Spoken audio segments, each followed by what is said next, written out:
Hello, this is Carly Franz, and today is Monday, February 11th of 2019. This is going to be the most important video that I have made yet. I'm going to be telling you the names, the places, and everything. So if somebody could please, in case anything happens to me, if anything should happen to me after divulging this information to the public, I hope that somebody will save this video or download it to their computer and maybe re-upload it in the future, because I think that after this video I will be facing some serious repercussions for what I'm exposing. I had to type it out because there's so much information and I want to keep the video at, under like 20 minutes because there's just a lot to talk about, and I know that when I'm just kind of talking from the heart, I usually pause, or I might, lose my train of thought. So I'm going to be reading off of a document that I typed up because it's just going to be better that way. This is a detailed written account of my events.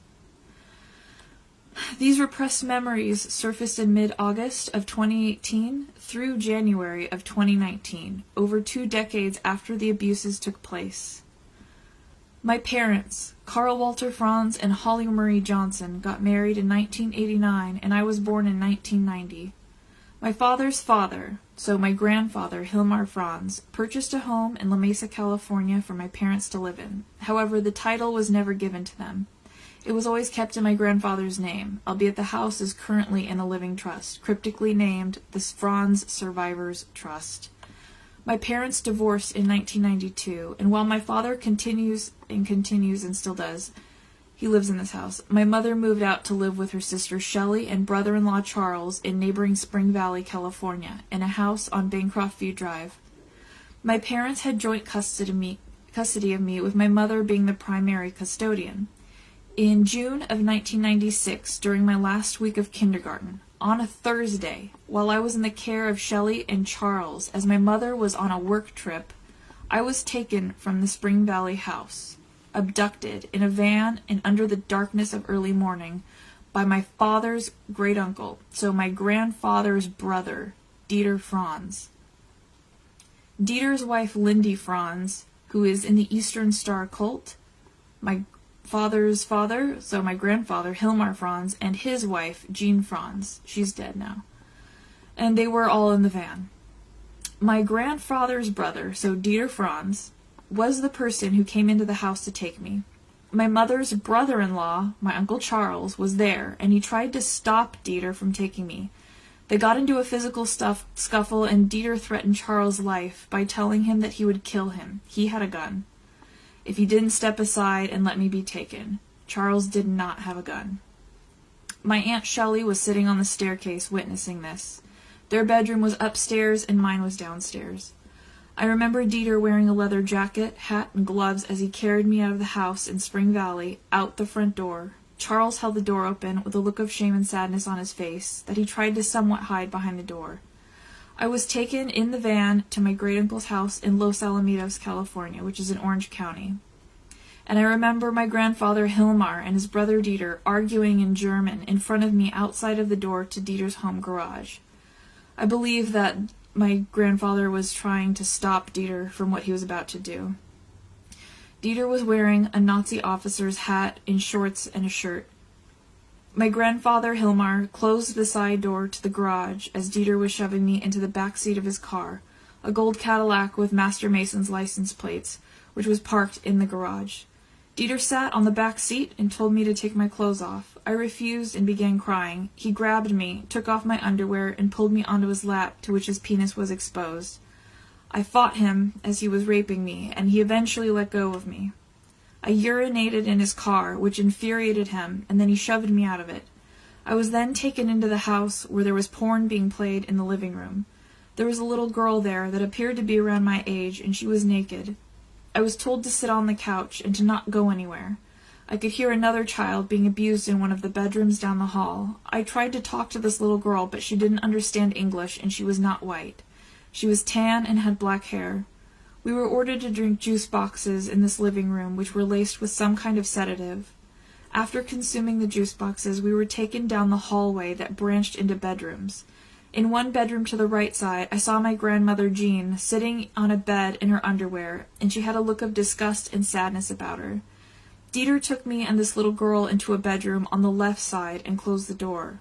This room had a bed, lots of child-sized lingerie hanging everywhere, pornographic photos of children on the wall, and it was at this point that I passed out. I do not remember the details of what went on in this bedroom. When I awoke from the sedatives at night, I was driven to the Bellflower Masonic Center in Los Alamitos, California. Los Alamitos is in Orange County, and it's about an hour and a half north of San Diego. And so these relatives perpetrators on my father's side of the family live in Los Alamitos too. Upon exiting this van that I was abducted in, a stranger carried me into the building and away from the people who were familiar to me. I could feel their presence leaving me as I was brought into the building and down to the basement. First, there was a long hallway with metal cages lining the entire distance. There had to have been about 50 cages, and half of them were empty, while the other half contained naked children.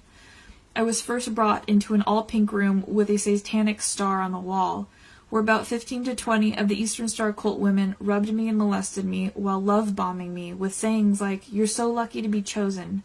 Lindy was in this room and conversing with the other Eastern Star women. I was then taken into a gold-gilded hallway with red carpet, chandeliers, mirrors. In this hallway, I only witnessed one old-looking woman who was dressed in a long black dress with long sleeves, lots of jewelry, tons of makeup, and short black hair. She kind of looks like Shirley MacLaine. All of the other people there were men, and they were dressed in tuxedos, Freemason regalia such as medals, aprons, their necklaces. We took a left turn into another hallway and then a right turn into a long dining room that was crowded with these men, and men only. There was a gilded two-headed bird on the wall at the end of the table with gold rays behind it, and this room had blue carpet with gold stars and one large light fixture in the center of the room. When I was brought into the room, the faces of the men lit up with excitement, and I was brought to the end of the table and placed on an altar which had a large book, probably the Bible, on it. And this book was removed when I was placed on the altar. There was a cameraman there with a very large black camera resting on his right shoulder. I was stripped naked out of my pajamas in this room in front of at least 100 men as they jeered and whistled at me. They proceeded to hold me face down on my stomach and inserted a foreign object far into my anus. I remember the feeling of going deaf for a moment when this happened. As I was held down, the men proceeded to form two lines and took turns raping me. Some of the men wanted me face up and others face down. Some performed rape and some performed other sexual performances. I was forced to remain face up when it was Dieter's turn to rape me. My grandfather did not want to make eye contact with me when it was his turn. There were about 20 men left in line when they had to stop because I was bleeding. When the sexual abuse was over and the room seemed to have kind of cleared out, a smaller group of men, around 10 people, came into this dining room dressed in long hooded robes. They were kind of dark brown in color. One of them brought a little boy who appeared to be around my age into the room on a rolling cart or altar. This little boy was strapped to the cart he was on, and one man in a hooded robe began to cut the boy open in the chest and proceeded to torture him. There was a man standing a little ways behind him, wearing what appeared to be a cow skull or goat skull. At this time, I was placed inside of an animal carcass, but I could still see things going on in the room. As this little boy was being cut open alive, the man doing this was also bending over him and appeared to be eating the boy's entrails and blood. When the boy died and his scream stopped, a black mist appeared in the center of the room, at the same distance that this little boy's body was from me, and I'm still at the head of the table on the altar. The men were chanting, and I remember them saying Lucifer. The black mist in the center of the room grew larger, and this demon was summoned. I saw its red eyes, and it was speaking in another language. Its voice sounded like thunder. The room filled with the black darkness, and then I was taken into another room. This room was a surgical-looking room, and a male with brown hair and glasses cleaned me up. He was wearing a mask and surgical robes. He sat me in a chair, strapped my arms down, then proceeded to make a small incision in the middle of my left forearm. He took out a large syringe, and inside was a clear capsule that contained a small circular part that connected to a small rectangular chip with a wire. He put a Band-Aid on my arm, and then I was taken into another room. This next room had a baby chained to the wall with extremely bruised and mangled legs. Another baby was brought out on a cart, and this baby was white and wearing a diaper. They ordered me to kill the baby, and I refused. They even put a knife in my hand and threatened to kill me, and I still refused. This baby was taken away, back to the baby chained to the wall. The damage to this baby's body was so severe that I couldn't tell if it was a boy or a girl. As this baby cried and screamed, I was forced to watch as a laughing man in a short-sleeved police officer uniform and hat stabbed the baby in the head, killing it. I was then chained to the floor in this room. The floor had black and white checkered pattern to it, and the room was dimly lit. Wooden pallets were used in this room as wall dividers. To my left side, there was another child chained to the floor, but when I tried to talk to this child, I received no response. This child was in fact dead. I was just barely able to touch this dead child's hand on my left side, and I felt crusty. As I laid on the floor terrified, I could hear other children being abused and hurt on the other side of the wall of pallets. I remember trying to find a safe place in my mind, and I thought about a bright white room to try to cope with what I was experiencing. When it was time to leave, I was carried out of the building, and I remember trying to see where I was and observe everything that I could outside of the building before I got into the van and taken back to the Spring Valley house. I saw the long hallway of crates of children again before being taken up the staircase and outside. I remember the Masonic compass and G glowing on the side of the building, and I remember what the Bellflower Masonic Center looked like near the roof line of the building.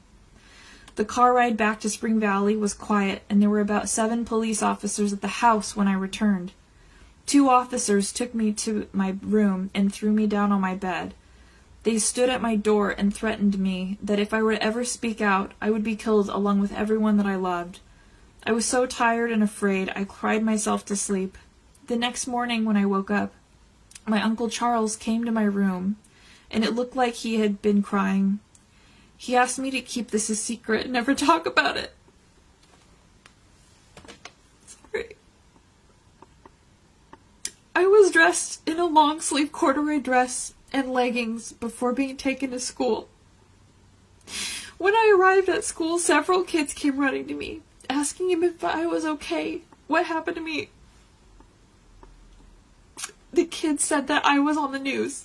The following nights were really difficult for me, as I had sleep problems and I was extremely afraid of the dark. I would look at the bruises on my arms and just feel terrified. The memories from my abuse haunted me, and I felt very stuck, alone, afraid to talk about what happened. I believed the police that if I spoke out when I was little, I would end up just like the children who were murdered. I promised myself that someday when I was old enough, big enough, and strong enough, that I would know what to do. Sorry. I would lay awake in bed at night as a little girl, and these memories would play in my mind over and over. I tried to block these memories out of my mind. It was a normal thing for my grandfather and grandmother to drive down to La Mesa every other weekend from their home in Los Alamitos and stay with my father and I for the weekend. Weekends were my father's custody time with me. I remember trying to ask my grandmother what certain government uniforms looked like, as I was desperate to find out what these blue and white embroidered aprons were about. But at the same time, I knew that I wouldn't get a straight answer from her, and I didn't. Grandmother Jean was revered by many people as a very sweet old lady, but it was just a facade. She would never speak about the things that she was forced to do. Dieter and Lindy were also present at many family events, frequent barbecues, pool parties, holidays with his wife, and they were even present at the last visit that I had to my grandfather's house in Los Alamitos a few years ago. It was at this last visit that my great-uncle divulged to me in a proud matter-of-fact way that he is a Freemason. Growing up, my grandfather and his brother would joke about staying away from garlic, and I never understood it until now. Freemasons participate in blood drinking, child sacrifice rituals, vampirism. I also have memories of seeing my father's genitalia up close and in my face, taking a shower with me when I was about 6 or 7. I remember touching his genitals as he turned away from me when he started to get an erection. Throughout my childhood, there were instances of being in my father's care, and he would against my will tell me that he needed to rub Nivea cream on my crotch, which was just pure molestation. Why couldn't I do that myself? Sometimes my grandparents were there too on a visit, and they didn't bat an eye at this. He would do this with the door open, so I never knew if I was being helped or if it was just my pedophile family members all being complicit with each other in my abuse. Eventually, this stopped as I got older, but I never understood why I wasn't allowed to put moisturizing cream on myself if it was, in fact, some necessity. Around the time of my cousin being born, my aunt's daughter, I witnessed her Monarch program paperwork on the coffee table. The distinct font and butterfly sitting on the M of the Monarch logo is still clear in my mind. I saw the words Dark Princess, and I'm certain that this was the enslavement paperwork for this cousin. I remember hearing my mother and her sister talking about the MKUltra Monarch program paperwork, specifically regarding what they should do if someone were to wake up and try to expose what is going on. They said that Dr. Phil is a code word for making someone disappear. And this will make the abused person think that they're trying to help them, but they really aren't. It's the exact opposite. They also mentioned Rick Ross as being the facilitator of these abused victims disappear, but having an attorney friend that is close to Dr. Phil is their code word for silencing anyone coming forward. They did not know that I could hear them talking about this, but I remember thinking that this was very important information at the time and kept it to myself. I eavesdropped on my mother talking to a friend in 1997 about her MKUltra involvement, and this friend asked about how her new fiancé felt about it. My father and mother always pushed me to do certain things that ended up being detrimental to my success in life, and coerced me to make choices that kept me in a constant state of dependency so that I could not escape them. In high school, I was pressured by my mother to not focus on school and start working as soon as it was legal. My father pressured me not to work and live with him during college so that he could keep me as a maid, forced me to see and visit my perpetrators, and continue to verbally abuse me, all while looking like the person and people who are helping me by paying for my community college and loaning me a car to drive. I have made my presence known via the internet, Reddit, YouTube, and I will not remain silent on what happened to me. It's happening all the time. The police, CPS, Freemasons, doctors, therapists, nurses, Department of Defense, the CIA, the Department of Health, they are all complicit in the abuse that took place because they are all in the cult of concealing each other's crimes. Freemasonry and Order of the Eastern Star.